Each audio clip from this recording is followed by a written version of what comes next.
Hello, I'm Raju, proud member and former captain of Kingswood Cricketing Social Club. This weekend, the 1st and 2nd of August 2015, the Road will be facing the Battersea Badgers in their arch rivals in a two-day, two-innings Super Test match. Now, in the build-up to the match, I'll be releasing a set of videos where I share my memories, thoughts and experiences of Super Tests gone by.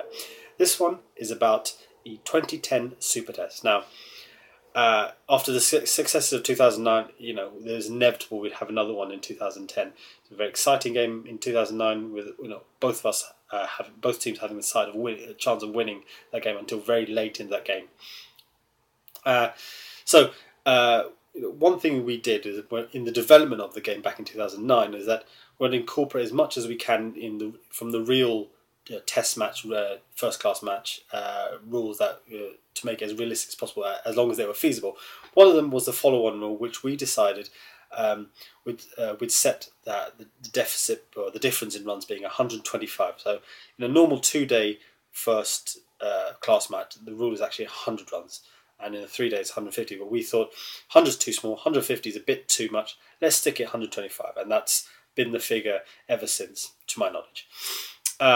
So 2010 was, we had a few changes for both sides. The Badgers had a new captain. We had a new captain. So we had Matt Cocken leading us, and they had Pete Warman. The Badgers also had new faces in terms of Alex and Nick, and we had the likes of Tom Barnes, Tony, and Adam, adding some more depth and some more skills potentially to our side.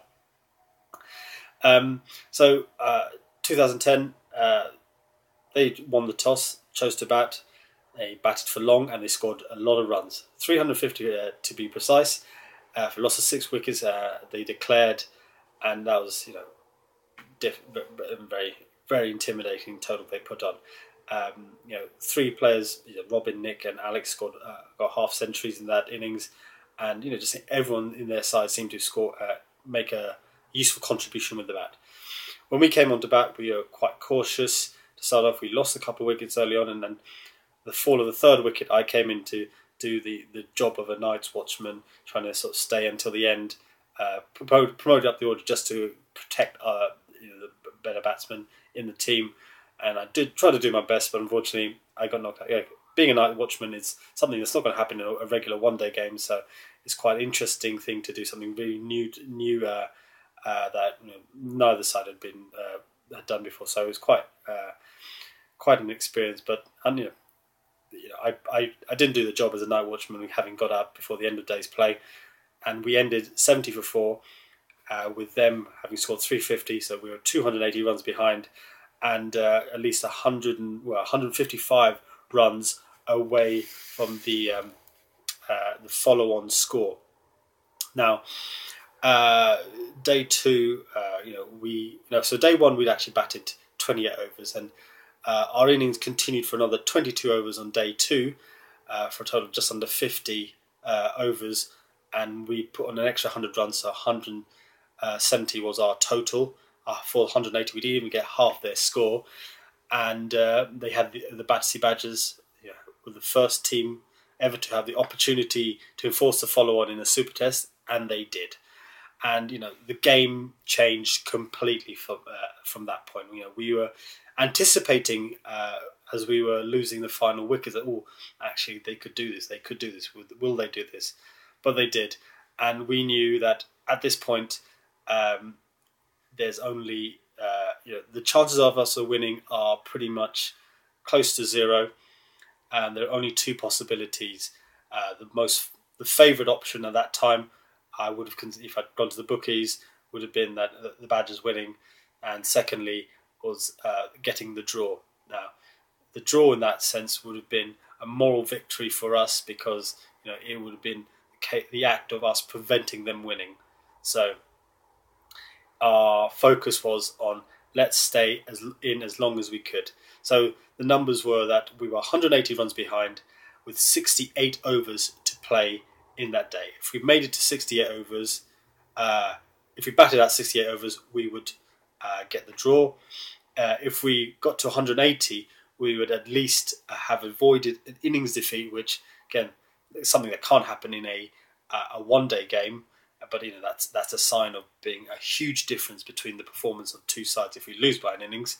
And so the numbers were simple: 180 runs to make them bat again, 60 overs to bat out to get the draw. So 68 overs.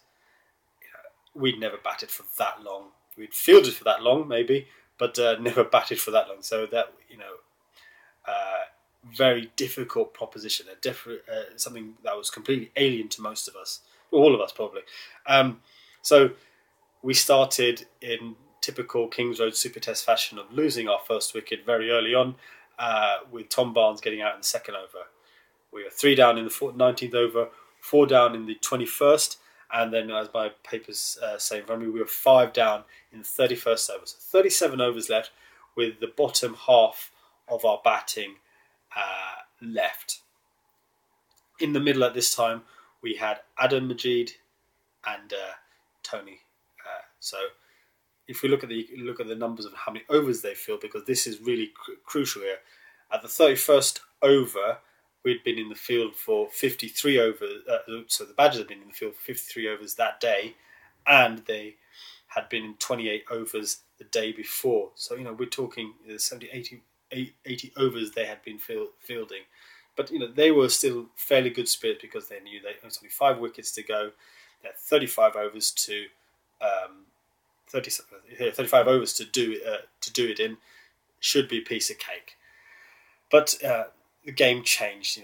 Adam and Tony, two naturally very attacking players, looking for quick runs and things, had to play a different game. They had to play the game of shutting up shop, batting down the hatches. They had to curb their natural enthusiasm for shot playing and things like that. They had to completely play an alien game to them, and in particular, Adam was amazing that day. He just it was, and you could see it was so draining on them. They just they wanted to.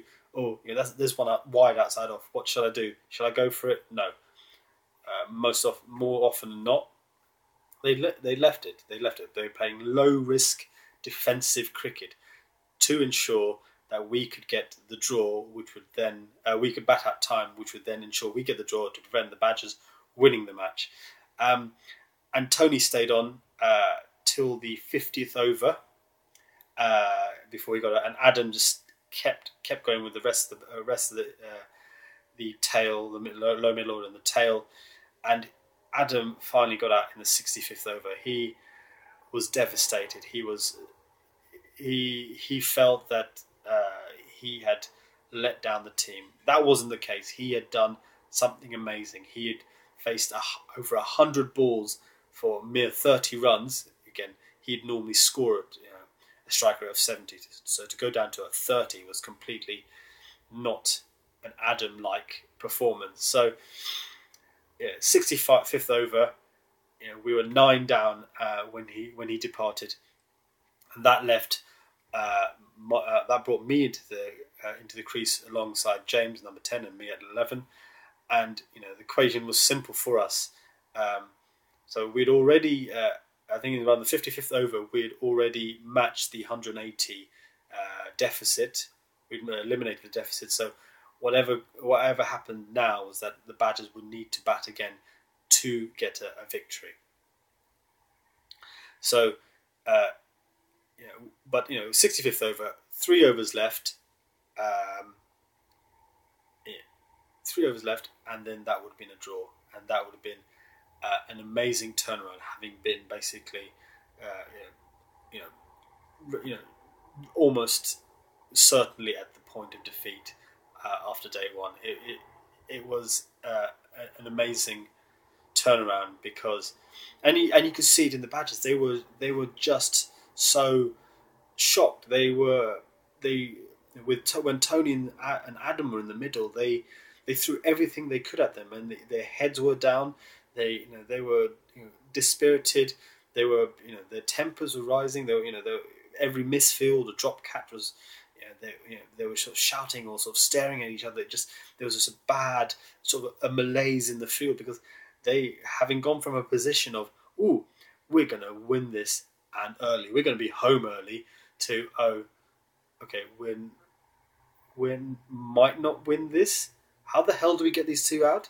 No, it was just amazing to see that transformation of hope and happiness and positivity to almost despair, to almost like, I mean, not the point of concession, but like just sort of a lot of self doubt. So anyway, back to the 66th over, and it was James was facing. I was at the non-strikers end, and he was facing their demon bowler Robin, who was in bowls really quickly and really accurately.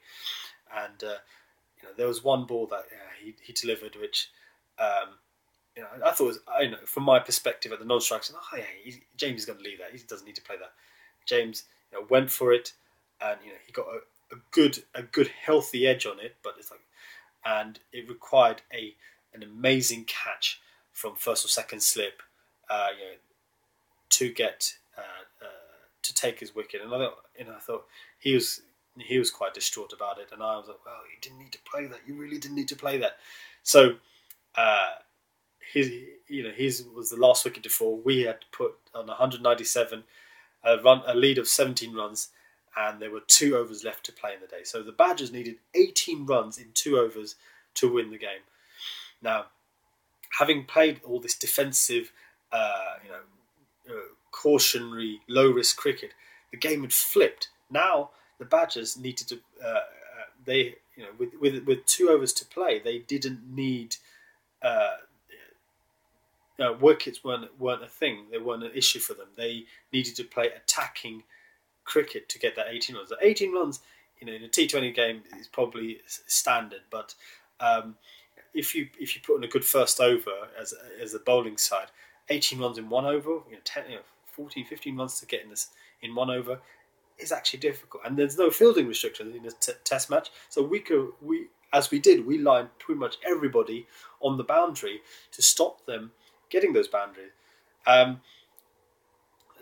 so the tough choice for the captain is who to bowl first. And he picked the Premier bowler. He picked Tony, and Tony did not have a great first over. So the Badgers had rejigged their order to put their more attacking players up the order.